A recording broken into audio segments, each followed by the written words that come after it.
Welcome back. My name is Charran, and this is the Gideon Star Chronicler.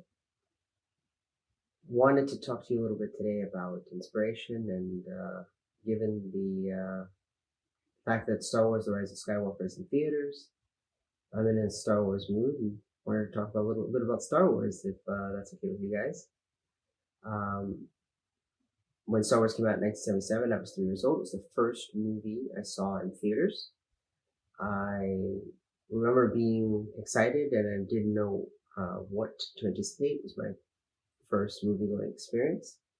My parents' family went into New York City, so that was also very exciting to see Star Wars.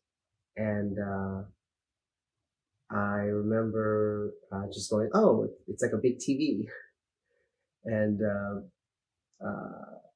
pretty much sat still during the whole movie. I remember Darth Vader scaring me very much and sort of curling up in my chair when he appeared on screen. And I remember the lightsaber, the iconic lightsaber, and remember it was called a lifesaver. And for between 77 and 81, when Empire Strikes Back came out, I thought a lightsaber was called a lifesaver. It made sense to my 3-year-old mind because it saves your life. And I just thought that's what the name was until I was older and understood better. I remember Empire Strikes Back a little bit more, but in particular, the scene where Luke's flying away, leaves his training early, and Obi-Wan says that boy was our last hope, and Yoda says, "No, there is another. I swear to you, I promise you." I thought Yoda was talking to me. He might as well look straight into the camera and said, "Neil, you're the last Jedi," or "You're the other." I really did. I went home and had 1,000 Star Wars adventures with Luke. Not, obviously not knowing what Return of the Jedi had to bring. Basically, not knowing what it would bring, and just had all the adventures in between. Didn't, spoiler by the way, for if you haven't seen Star Wars, and 40-year-old saga shouldn't really have spoilers at this point, but spoilers. But in Return of the Jedi, I didn't know Leia was the sister. I didn't. I believed actually that Darth Vader was his dad, but I definitely went back and forth on it. Wasn't sure if he was lying. I mean, what a perfect way to seduce someone to the dark side. You'd be like, I'm your dad. So I wasn't 100% sure if that was true, but just had all these wonderful adventures as a kid with Star Wars.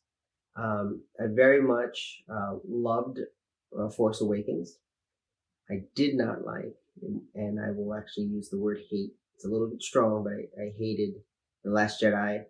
But I really did like The Rise of Skywalker, and I'll talk about that in another video.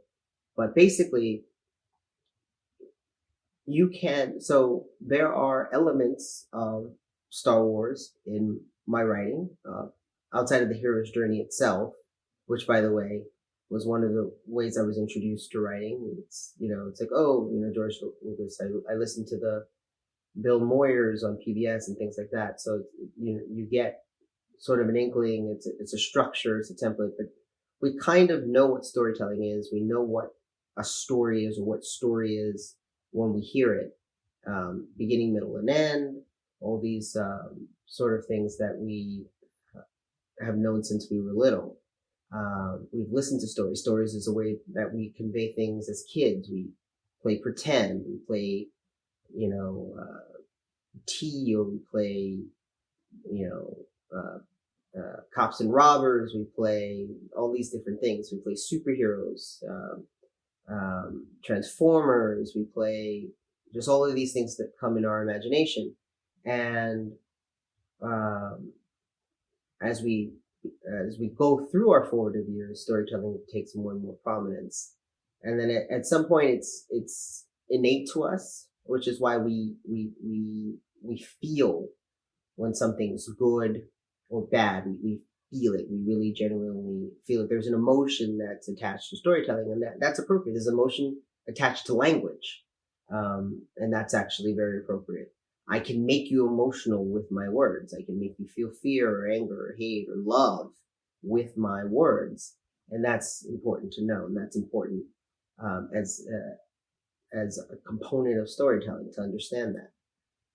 So what I want to explain to you is, in storytelling and in your own storytelling, it's okay to be inspired by. So one great example is the woman who, R.L. James, I believe, who wrote 50 Shades of Grey, was inspired by Twilight.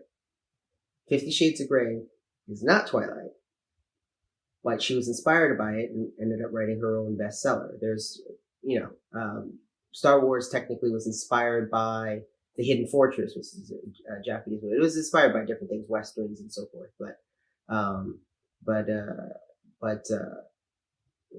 arguably the inspiration that George Lucas used to template out Star Wars came from this other movie called The Hidden Fortress. It has a samurai, it has a princess, it has two sort of bumbling, jokey characters that were replaced by C-3PO and R2-D2. So it's okay. Inspiration can come from anywhere. There's another great one, which is Game of Thrones. It's actually inspired by many different things, but one of the mythologies of the Frost Giants was taken and brought into Game of Thrones, which is how we get, for the TV show, it's the White Walkers, and for the book, it's called The Others. There's a Night's King in the book and a Night King in the TV show, but the idea is that it was inspired by the Frost Giants, and you can pull from these different places. There exists. One of the things that Joseph Campbell says is that sort of every story has been told. But there's nothing wrong in the retelling. In fact, the retelling is encouraged. So in a funny way, rebooting Star Trek, which we can get into a whole other thing in terms of the business side of movies and other things, but the rebooting of Star Trek is actually a good thing. Returning to the template of Star Wars: A New Hope in Force Awakens is actually a good thing. And I can tell you it was a good thing because I ended up really loving that movie. I love that movie because of all the potential it set up. Yes, it was familiar, and yes, it hit the beats, but that's actually not a complaint. If you think about a Western, actually, this is a great story. So my father and I, God rest his soul, we sat down and watched Westerns together. And this is back in the day when Blockbuster existed and VCRs existed. And I saw on the shelf a Western that had Kevin Costner in it. It's called Silverado. And, looked at the reviews, it looked great. And my father and I sat down to watch it together. And before the thing even started, he goes, "No one can make a good modern Western." And we're watching it. My father's quiet the whole time. And at the very end, there's the good guy faces the bad guy in a one-on-one shootout, and he goes, "Yes!" My father just exclaims, "Yes!" Like, this guy who wrote and directed this, hit every note. And I'm like, "What are you talking about?" He said, "Well, there's a guy in a Western, there's a guy that comes into town, and you don't know the guy." And then he just hit all these beats. And I was like, oh my God, you just literally described every Western, and I didn't realize that there is a pattern, that there is a formula, and it's okay. Marvel movies have a formula. The only difference is in the in-betweens of that formula, you're allowed character growth, character arcs. So you don't notice that there's a structure around it, but it's there. It's okay for Force Awakens to take the structure of A New Hope. Should they have had another Death Star or Death Star-like thing? Probably not. Should they have had a couple of the other things that they did? Probably not. Should they have maybe made Finn Force sensitive or brought it forward that he was Force sensitive and that's how he broke his Stormtrooper training? Maybe. Because one of the new things that Force Awakens brought in was a Stormtrooper that basically left and was becoming something else, ostensibly a good guy, but something else. And that was actually a very interesting plot line. So, these things are okay. So, and the final thing I had to say, because I wrote a book and I'm actually nervous about it myself, is you're going to get criticized. No matter what you do, you put yourself out there. And when you put yourself out there, you open it up. And people from all walks of life that bring their own stories to your story will have different expectations and different things that, I mean, if you set it up appropriately, but you're not going to be universally loved and nothing's going to be universally accepted.